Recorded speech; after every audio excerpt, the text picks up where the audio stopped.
মোহাম্মদ তৈয়ব আলী। এটা গ্রামের নাম কি? পশ্চিম দেবু থানা। আচ্ছা, কি বিষয়টা আপনি একটু জানতে চাচ্ছি, বলেন তো। জানবেন, আমি জমি দিছিলাম আমার ওয়াইফক, হ্যাঁ, সেই জমি বিন্দুবার আমি আমি নিজে চলবে না পায়ে দিছি। এখন আমার তো সেবা তো দূরের কথা, এখন টিবাও সিটেরই করছে, বেটিরে আমার সিটেরই করছে। দিয়েছিলেন 1.5 দন, সেই জায়গায় দিয়েছে 5 দন। আজ শুনি আমরা বকবই নাগে দিছে। একজন এবার পাশে আমার যার সাথে কাজে যাচ্ছে, ছেলে কাজে যাচ্ছে, ছেলে কাজে যাচ্ছে। আমি বলে শেখ কয়া আছি, বলে আমি বাড়ির কাজে করি, আমি বলে যাই শেখ কয়া আছি। ছেলে কাজে গেছে, সে রাগানে গেছে। আমি ওখান থেকে আসতে করাচ্ছে বলে এই মাগরি বেটি বাড়ি খেয়ে দেওয়া লাগবে। এই মাগরি বেটি এলে রোজান্ত এই মাগরি বেটিটা থাকে আমাকে সব টাকায় ডাকি করে আমার সাথে মরে কে এই কথা কোয়ার সাথে আমাকে গাছ ধরে ডাকা নাকি বাড়িতে ঘর তাড়ি ভাঙছে ভাঙিয়ে দিয়েছে। আর একটু বিষয়, আপনার স্বামী বললো যে আপনাকে জমি দিয়েছে।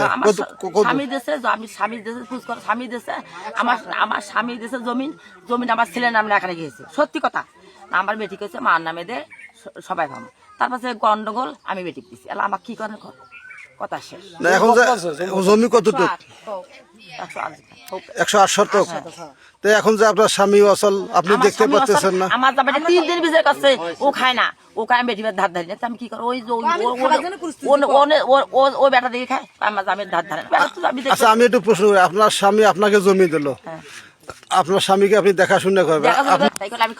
আমি বেটি ধার ধারি নে, আমি ঘর পাই ধার ধারি নে, আমার নুনু কথা ধার ধারি নে, মস্তি ধার ধারি, কাপড় ধার ধারি নে, আমি কিছু জানি। আমি বেটা বেদ খাবো, আমি কেন আমার জমিটা আপনাকে দিল, আপনি আবার বেটি কি কারণে দিলেন? বেটিকে বেটা দিনে আগলে শোক যে ছোট বেটা দিচ্ছে,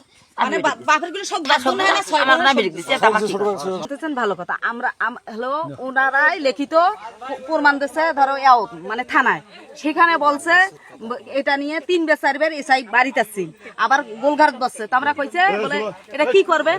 আমরা কইছি শোনো, বাবা মা যখন 50 বছর থাকে, আমাদের মায়ের ঠিক আছে, আমরা যেন 1 দিন পাইলে নয়, 8 দিন বেশি নিছি, এইটাই তো 8 দিন দেখবে 5 দিন, এটা বড় কথা নয়। এই জমিতে আমাদের বাবা মা 40 বছরকে 50 বছর থাকবে, 2 জনে আবাদ করে খাইবে, আদি দেবে, কন্ট্রাক্ট দেবে, 2 জনে করি ধরি খাইবে। আমাদের এখানে কোনো আসার প্রয়োজন নেই, একটা আইলো তো আমরা পারা দেবো না। কিন্তু বাবাকে আমার মায়ে দেয় না, খাবারে দেয় না, ভোগ দখল করবে দেয় না, ধান দানা, তখন আমার মায়ের জমি আমার মায়ে খাইবে। মনে করো আমরা তো কইছি 50 বছর যদি বাপ মা বাঁচতে 50 বছর খাও, জমি আমাদের নামটা থাকবে আর আমরা করি খাইবে।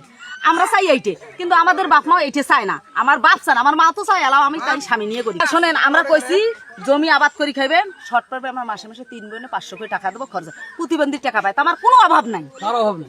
আমার বাপের 5 দিন মাটি যদি কন্ট্রাক্ট দেয়, 2.5 দিন পাইবে ভাগে, 2.5 দিন মধ্যে 8 দিন জুলতে আমরা উসি খাই, 2 দিন মাটি বিক্রি করলে তার নুন মরিচের টাকা আইবে, তাই প্রতিবন্ধী টাকা আমরা দেবো। আমাদের মা তেল সাবান কাপড় আমরাই তো দিই, আমার বাপও কাপড় চোপড় আমরাই দিছিলাম।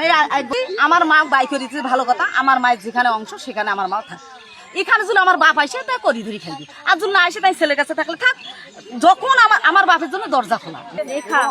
খারাপ। আচ্ছা, যে আপনার শ্বশুরের কি অবস্থা একটু বলেন, জানতে চাচ্ছি। আমার শ্বশুর যে অসুস্থ, সেই হিসেবে ওনার উল্লেখ করা লাগে না, সেগুলা বেটার বউ হিসেবে করা যায়। ওনাকে একটুও দেখতে পারে না, কাপড় চোপড় কারা দেখতে পারে না? হ্যাঁ, ওনাকে দেখতে পারে না, আমার শাশুড়ি ননদরা কেউ দেখতে পারে না। আর এই আমাদের সাথে থাকে নাকি, ওরা আসিয়া কয় মার বাপের গলা টিপি ধরে মারা হইল না কে, ওরা দেখতে পারে না কে। আমাদের সাথে মোহাম্মদ আজাদুল ইসলাম, গ্রাম পশ্চিম দেবু। বাবার নাম কি? তৈয়ব আলী। বিষয়টা হচ্ছে, মনে করেন এখানে জমি আবাদ করে আমার বাবা গার্জিয়ান হিসেবে আমি তার আছি, এখন সেই জমি আবাদ করে সেই জমিতে মনে করেন এখন আমার মা গতকাল সবকিছু নিয়ে আসে করে নিয়ে আসি, এখন ওখানে থাকবে না। এখন যে জমি যাওয়ার কথা সেই জমি না যায়, এইখানে জমি আসছে, এই আবাদি জমি, এখানে মেশিন আছে, বোর্ডিং আছে, সেগুলো না করে ধান কাটিয়ে, সেই বাড়া ধান কাটিয়ে সেগুলো নষ্ট করে এখন সেখানে আসি ষড়যন্ত্র করে, এগুলো তার মেয়ের বুদ্ধি শুনি, এগুলো শুনি এখানে এসে বাড়ি করতেছে। এখন বাড়ি করতেছে সেই জায়গাটাকে, সেখানে মামলা ছিল, মেশিনও ছিল এখানে, দেখেন মেশিনের ঘরে ছিল এখানে, সেখানে সেটা ভাঙিয়ে এখন এই যে এরকম কাহিনীগুলো করতেছে। আর এখানে মনে করেন জমিতে যে আছে সেই জমি জমিটাও নষ্ট করছে। এই আর বিষয়ে এখানে জমিতে মামলা অবস্থায় আছে, তাই দুইজন নোটিশও পাইছে, ইনজাংশনের নোটিশ পাইছে এবং হেফাজে ঘোষণা বাতিল সেটারও নোটিশ পাইছে। রায় আসবে তারপরে তাই পাবে, কিন্তু এরকম করতেছে এখন, এই যে কাহিনীগুলো আজকে এরকম করছে। আর শ্বশুর অসুস্থ, আজ 12 বছর না 15 বছর হলো যে অসুস্থ হয়েছে, প্যারালাইসিসে পড়েছিল। আমার স্বামী শুনে দেখভাল অধিকার কার আছে, একলাই করবে। মানে দেখাশোনা খেলে দিলে কাপড় ধোয়া আমি বউরে করছি। আগে তো এ ছিল না, এ তো ছোট, এ ছিল না, আমি করছিলাম। আমি করছি দেখি আমার সাথে, আমার স্বামীর সাথে মা ছেলের সম্পর্ক নষ্ট হয়ে গেছে। আমার দাদি শাশুড়ি আমার স্বামীর মানুষ করছে দেখলে আমার স্বামীর ঠগে এই জমিগুলো এরা